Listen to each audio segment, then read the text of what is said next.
Krumelur shows up as a wilderness hologram amidst the concrete in Berlin. How did this tinder ignite? The forest parties were kind of where I laid my foundation for my own music, and spending nights in the forest, dancing under the stars, and seeing all these freaks around me, and that kind of ignited some kind of idea inside myself, how I wanted my sound to be and where I wanted to go with my music.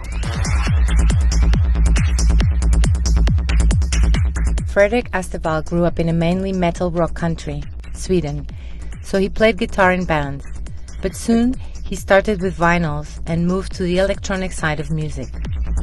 Nowadays, what does your music sound like? My main music would be some kind of progressive trance, psytrance. Inspiration comes from forest, the place, not forest, the genre. I also do a lot of techno stuff, minimal techno, and psychedelic techno, I suppose. I am also very much into ambient and experimental music, so I try not to limit myself, and I try to listen to as much music as I possibly can in different styles. But my main music is always going to be the psychedelic trance thing. The Psytrance production is made with computers and effects, along with drum machines and synthesizers. Something definitely expensive. I've always been a software guy, basically because I've always been broke and never had the money to buy expensive synthesizers and hardware.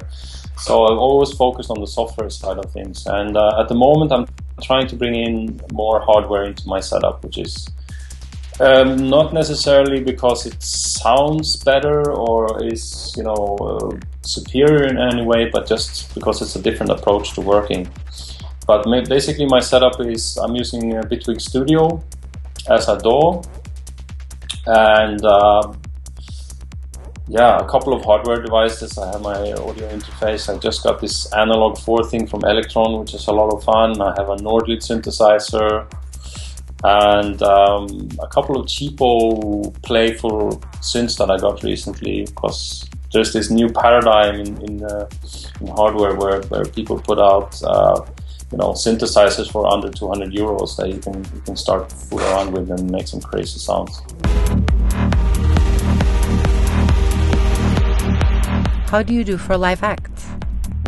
I try to make it as live as possible and as improvised as possible. And what I like to do is I like to mix up different tracks together. So I have basically all my tracks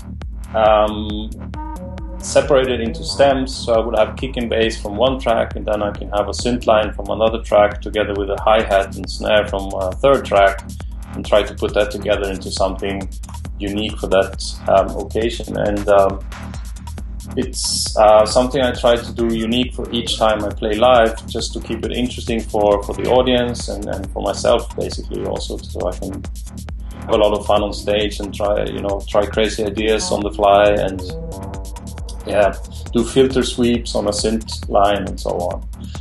So the setup for my live act is basically running Ableton Live with a couple of controllers to launch clips and launch loops and do filter sweeps and send things into effects and so on.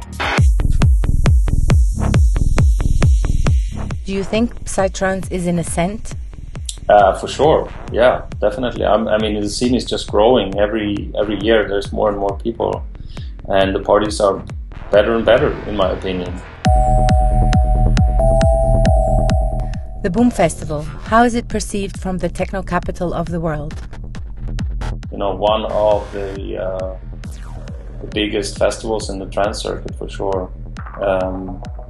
I have a lot of friends here in Berlin that want to go, and if I say, okay, I'm playing there, people are like, oh, wow, that's awesome. So it's definitely like a stamp of approval to be part of it.